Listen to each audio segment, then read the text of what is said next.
안녕하십니까. 전기차 읽어주는 남자 정인남입니다. 네, 오늘도 테슬라 소식으로 여러분들 찾게 되었습니다. 네, 오늘은 배터리 관련된 소식부터 여러분들께 말씀을 드리고자 해요. 바로 이제 테슬라의 M3P 배터리.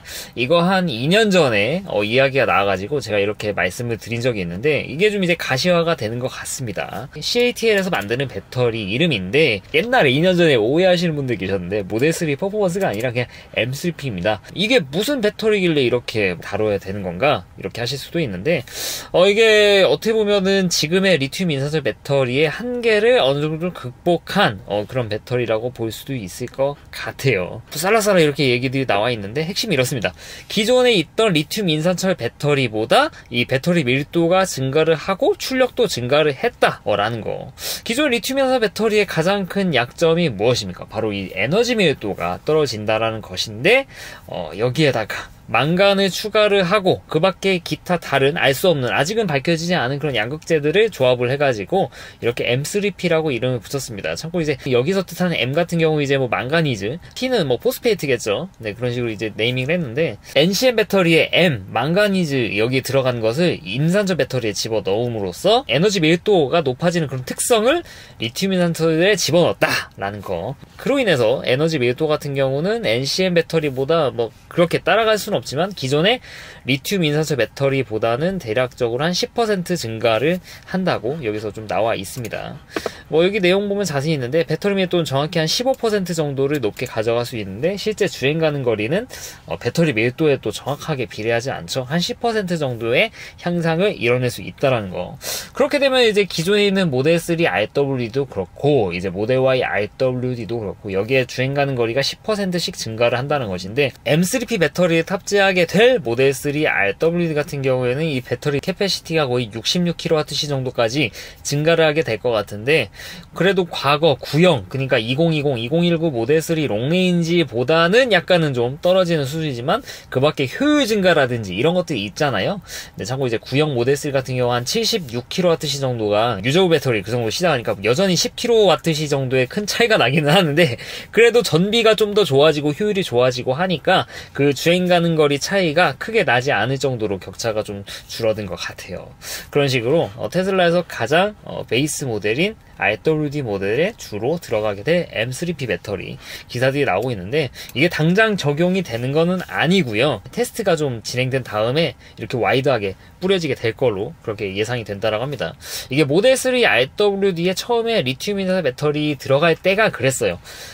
처음에 일단은 쭉 뿌려보고 배터리 제한 같은 것도 걸었다가 조금씩 풀고 그런 식으로 가게 됐는데, 아마 M3P 배터리도 마찬가지 수순을 밟게 되겠죠. 아무튼 간에 여기 나와있네요. 지금 66kWh 10%니까 맞죠? 제가 이게 배터리 캐패시티는 제가 빠삭하게 알고 있어가지고 한 66kWh 정도 예상이 되는데, 아무튼 이렇게 같은 가격에 밀도가 계속 이렇게 증가하게 됨으로써 주행 가는 거리가 증가하는, 심지어 그게 또 베이스 모델이니까 정말 많은 분들이 좀 환호할 만한 그런 소식이라고 볼 수 있을 것 같아요. 그러니까 리튬 인산철 배터리 하면은 정말 뭐 안 좋네 어쩌네 이런 얘기들이 많이 있지만, 제가 뭐 여기서 보여드린 것도 있죠.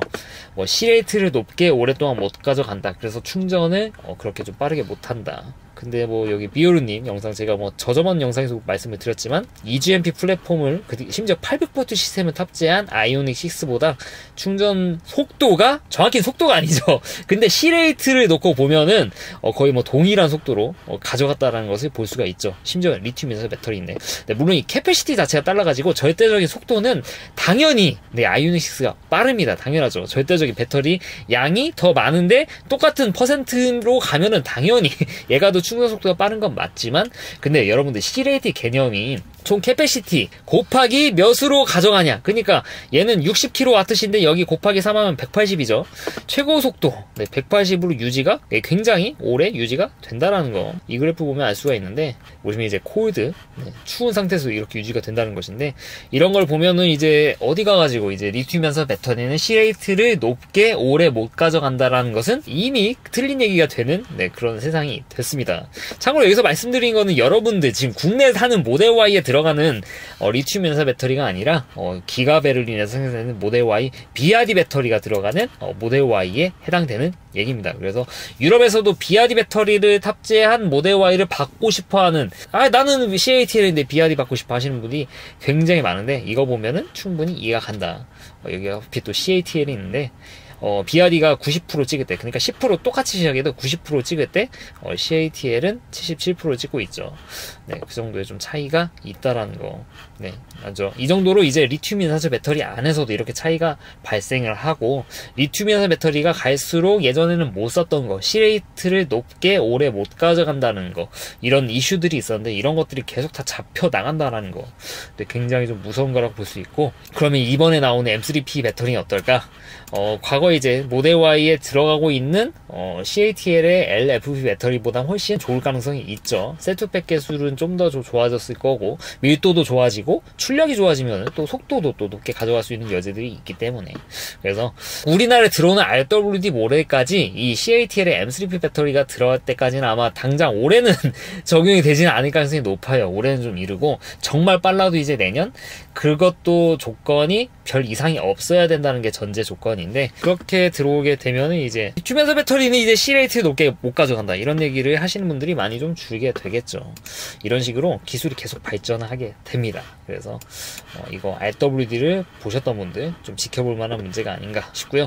그러면은 리튬 인산철 배터리만 이렇게 계속 밀도가 증가하냐? 아니죠. 당연히 이제 파나소닉 배터리도 최근에 이제 밀도를 증가시킨 이 2170 배터리를 이제 탑재를 하겠다라는 얘기들이 좀 나와가지고, 참고로 이제 파나소닉 들어가는 배터리는 사실상 미국 생산 모델 3, 모델 Y에만 해당되는 얘기가 된 것 같아요. 이제는 사실상 우리나라에 들어오는 차에는 그냥 뭐 거의 없다고 봐도 무방하지 않나 싶은데, 앞으로 이제 미국 생산 모델 3, 모델 Y가 안 들어올 가능성이 좀 높아 보이기 때문이죠. 이 가격적 메리트가 중국산이 워낙 높으니까 개인적으로 좀 아쉬운데, 한미 FTA로 인한 이런 꿀 같은 게 있잖아요. 오토파일럿 같은 것도 그렇고, 이제 FSD 같은 경우도 좀 확실히 좀 차이가, 소프트웨어가 좀 다르게 적용될 가능성이 보여가지고, 그래서 전 미국산이 좀 들어왔으면 하는 바람이 있는데, 가격적인 메리트가 워낙 중국이 압도적이니까. 아무튼간 이제 미국 같은 경우에는 2170 배터리 롱레인지 뭐 계속 이렇게 들어가게 되는데, 이것도 배터리 밀도가 증가합니다. 과거에 이제 2020 모델 3에서 2021 모델 3 리리프레시 버전 갈 때 배터리 캐패시티가 78kWh에서 82kWh로 풀 캐패시티 말씀드린 거예요. 이렇게 한 4kWh 정도 증가를 했는데, 이때 밀도 상승이 있었던 거죠. 5%. 정확히 5%입니다. 그것도 한 3년 전인가 제가 막 72kWh에서 막 85kWh 됐다고 막 많은 분들이 막 난리쳐가지고, 그거 아니다, 그렇게 제가 그렇게 말씀드린 기억이 나는데, 이제 82kWh에서 좀 더 밀도를 증가시킨 그런 배터리가 탑재될 예정이죠. 그렇게 되면 아마 이제 풀 캐패시티는 한 85kWh에서 한 88kWh까지도 좀 볼 수 있지 않나 싶은데, 거의 이제 이 정도면은 예전에 모델 S 90D에 들어가는 정도의 좀 육박한 그런 배터리가 들어가는 것 같게 되는 것 같아요. 아무튼 이렇게 배터리 밀도가 계속 증가를 하게 되는데, 결국에는 이렇게 되면은 주행 가는 거리가 좀 늘어나는 것들이 있겠죠. 아무튼 이제 미국산이라서 우리나라에 해당되는 얘기가 아닐 수도 있어요. 근데 중국에는 이제 LG 배터리가 들어가는데, 테슬라에 들어가는 파나소닉 배터리랑 LG 배터리 간에 이 배터리 캐패시티 차이가 좀 났는데, LG는 어디있지? LG도 좀 늘려야 되는 거 아닌가? 그런 생각이 듭니다. 우리나라 뭐 LG캠도 뭐 잘하고 있는 게 맞기는 하지만, 그래도 뭐 우리나라가 최고다 이렇게 하는 것보다 이제 다른 나라, 미국이나 중국이나 일본이나 여기서 어떻게 하고 있는지를 좀 보면은 그래도 좀 의사결정할 때 좀 도움이 되지 않을까, 그런 생각이 듭니다. 좀 정확한 의사결정을 해야 되지 않겠습니까? 네, 아무튼 간에 이 배터리 밀도, 이제 LFP도 그렇고 파나소닉 배터리도 그렇고, 배터리 밀도를 증가시키면서 주행 가는 거리를 올리고 있는 이런 모습에 대해서 좀 다뤄드렸습니다. 네, 그리고 두 번째 들려드릴 소식은 바로 이제 드디어 OTA 소식입니다. OTA 소식인데, 이게 당장 적용이 되는 OTA는 아니에요. 테슬라 오너들은 센트리 모드라고 다 아실 겁니다. 어떻게 보면 이제 4채널 불박이라고 보실 수도 있죠. 이게 차가 뭔가 좀 충격이 있다거나 아니면은 좀가 차 주변에서 뭔가 모션의 움직임이 있는 경우에는 이 센트리 모드가 동작해가지고 그걸 다 찍어 놓는데, 문제는 이게 배터리 소모량이 굉장히 크다는 거. 이것도 심지어 줄인 건데 여전히 배터리 드레인이 너무 많다라는 거죠. 그래서 저 같은 경우에는 사실 이제 센트리 모드를 잘 안 씁니다. 잘 안 써요. 제가 차 산지 이제 뭐 1년, 2년 됐을 때는 많이 썼는데, 저도 이제 차 산지 이제 뭐 4년이 넘었으니까. 4년이 넘으니까는 뭐 옆에 뭐 문콕이 생겨도 그냥 뭐 그러려니 하는, 좀 약간 좀 이제 차에 대한 애정이 식은 건 아니지만 좀 덜 신경을 쓰게 되는 그런 단계가 돼가지고, 개인적으로 저는 이제 센트리 끄고 다닙니다. 왜냐? 이 센트리가 배터리를 많이 잡아먹기 때문에 이렇게 끄는데, 이렇게 쓰는 분들이 많이 계신가 봐요. 이거에 대한 불만도 많고, 센트리 뭐 이거 겨울 같은데 특히 센트리 켜놓으면 하룻밤 사이에 막 5% 이상씩 막 까져 있으니까.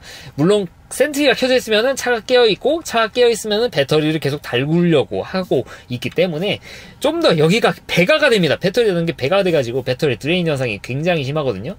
여름 같은 경우에는 좀 덜하기는 하는데, 그래서 아예 센트리를 끄면은 차가 잠들게 되면 배터리를 좀 이렇게 달구려는 노력 같은 게 최소화 되거든요. 그래서 배터리가 안 닳게 되는데, 그래서 저 같은 경우에는 굳이 뭐 센트리 모드 잘 안 씁니다. 집에서는 잘 안 쓰겠는데, 근데 이제 이런 불만들이 있죠. 그럼에도 불구하고 센트리 모드 쓰셔야 되는 분들이 많이 있으니까, 기능이 있는데 써야 되잖아요. 그래서 최근에 이거 센트리 모드 개선 안 되냐 이런 얘기들을 이제 X에서 많이 오갔는데, 이제 테슬라 개발자분께서 이 올해 2분기 때 테슬라 센트리 모드 배터리 소모를 40% 감소시키는 그런 업데이트 예정이다라고 나왔습니다. 이것도 OTA의 힘이죠. 뭐만 하면 OTA의 힘이래.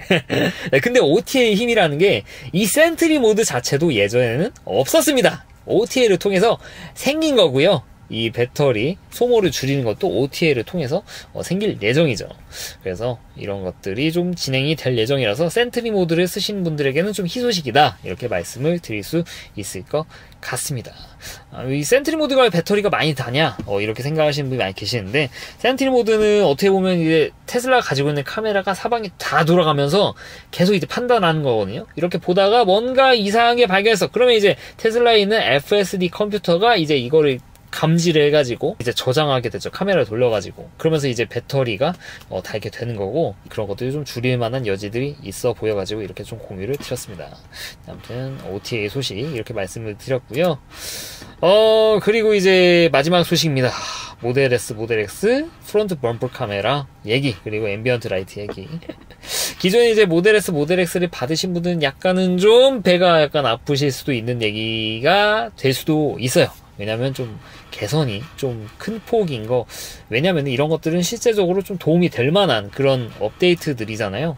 앰비언트 라이트는 눈에 와닿는 거고, 그리고 범퍼 카메라 같은 경우도 지금 모델에서 모델 X 받으시는 분들은 뭐 이제 초음파 센서가 빠진 차량들이니까 아무리 이거를 주변을 어큐패시 네트워크를 이용해가지고 그려주고 있다지만, 그럼에도 불구하고 범퍼 카메라 하나 있으면은 굉장히 좋아지는 거 아닙니까? 사각지대가 없어지는 거니까. 커뮤니티 보니까 약간 좀 불만 가지신 분이 계실 것 같은데, 뒤에서 말씀드렸지만 레트로핀 얘기도 약간 나와요. 루머지만 뒤에서 다시 말씀드리고, 일단 범퍼 카메라 얘기부터 말씀드리면은 프론트 범퍼 카메라 같은 경우 테슬라는 최초로 적용했는 게 바로 사이버트럭이죠. 사이버트럭 같은 경우 찾아보시면은 범퍼 카메라가 있고, 그거를 심지어 물로 닦아주는 그런 옵션까지도 제공을 해주고 있어요. 이 범퍼 카메라의 목적 무엇이냐? 바로 이제 초음파 센서를 어느 정도 대체하는 것들도 있기도 하고요. 초음파 센서가 없으면은 나타날 수밖에 없는 그런 사각지대를 감지하는데 쓰이기도 합니다. 그러니까 이거 제가 뭐 옛날에도 좀 많이 말씀을 드렸는데, 이게 바로 모델 S 기준으로, 이 카메라 기준으로 범퍼 앞쪽에 사각지대를 표시한 거예요. 테슬라 카메라는 여기 프론트 쪽에 카메라가 이제 하드웨어 4.0도 2개가 들어가죠. 2개가 이렇게 보고 있고, 그 밖에 것들은 다 옆을 보거나 뒤를 보고 있습니다. 그래서 사각지대가 이 정도 나오게 되어 있어요. 범퍼 앞쪽은 카메라가 없기 때문에, 심지어 초음파 센서도 빠지면은 이쪽이 거의 사각지대, 아무것도 볼 수가 없죠.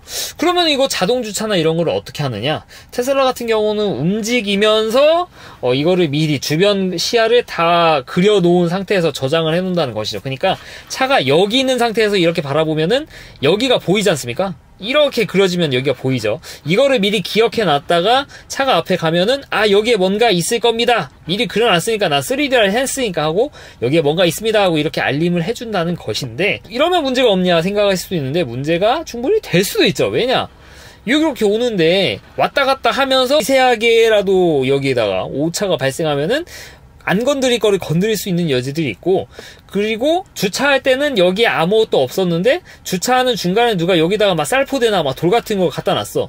근데 얘는 주차하기 전 상황에는 여기 앞에 아무것도 없다는 것을 다 기억하고 있는데 주차하는 중간에는 여기다가 뭔가 추가가 된 거잖아요. 이거를 인식을 하겠습니까? 차가 이거를 인식하려면 계속 뭐 센트리 모드 비슷하게 돌아가 있어야 되는데 그렇게 테슬라가 로직을 짰을 것 같지는 않고요. 굉장히 비효율적이잖아요. 에너지 얼마나 많이 씁니까? 게다가 누가 옆으로 슬금슬금 와가지고 이렇게 집어넣어. 사각지대에다. 이거는 못 보잖아요. 이거는 카메라를 속일 수 있는 거고. 그래서 자율주행 쪽도 분명히 관여할 부분이 있지만 뭐 자동주차라든지 아니면 서먼 쪽에 굉장히 큰 오류를 범할 수 있는 큰 사각지대라고 저는 생각을 하고 있습니다. 다들 그렇게 생각을 해요. 저만 생각하는 게 아니라. 그나마 여기 초음파 센서가 있으면은 삐삐삐 뭔가 있으니까 주인님 여기 앞으로 못 가겠습니다 하는데 그것마저 없애버렸으니까 이거는 좀 그렇지 않나 그런 생각을 제가 뭐 옛날에 이 그림 정확히 똑같이 이 그림 보여주면서 말씀을 드린 바가 있어요. 근데 여기다가 이제 프론트 범퍼 카메라를 장착한 모델 S, 모델 X가 3월 1일부터 출고가 되고 있다라고 합니다. 이럴 줄 알았으면 진작 좀 넣어주면 안 되나? 모델 S, 모델 X가 뭐 그래도 1억 이상 되는 그런 테슬라의 플래그십 모델인데 이거를 이제서야 넣어준다.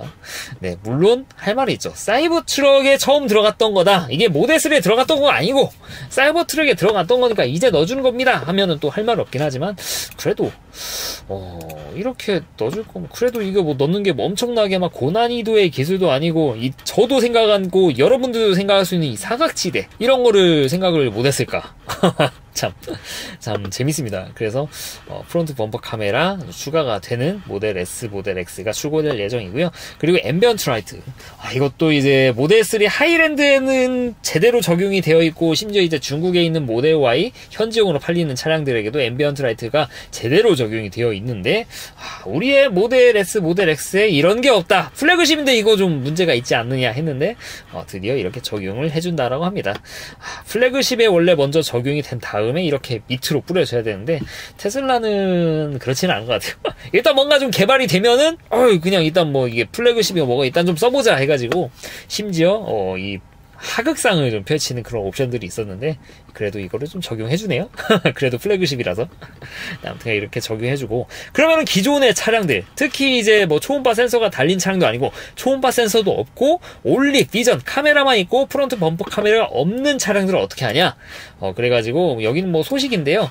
이건 루머입니다. 안 될 수도 있어요. 레트로핏이 가능할 수도 있다라는 얘기들이 레딧에서 나왔다라고 합니다. 네, 물론 이건 루머예요. 다시 말씀드려요. 루머. 사실 뭐 간단하죠. 이거 생각하고 설계했을지 모르겠는데 모델 S랑 X는 설계되었다는 얘기들이 있습니다. 여기다가 프론트 범퍼 카메라를 끼울 수 있는 여지라는 거. 사실 이 프론트 범퍼 카메라 얘기가 작년에도 나왔던 얘기입니다.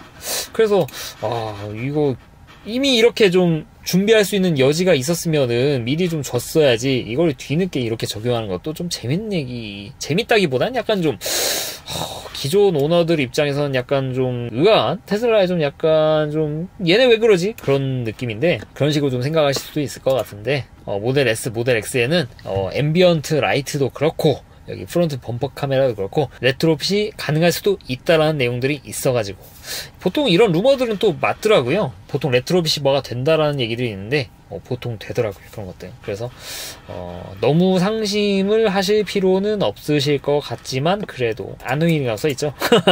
그래도 돈 내고 카메라를 설치하는 거 약간 좀 그럴 수도 있다 라는 거 좀 말씀드릴 수 있을 것 같고 다만 여기서도 얘기들이 나오는데 이게 사실 FSD나 오토파일럿에 이 프론트 범퍼 카메라가 큰 영향을 끼치지는 않는다라고 합니다.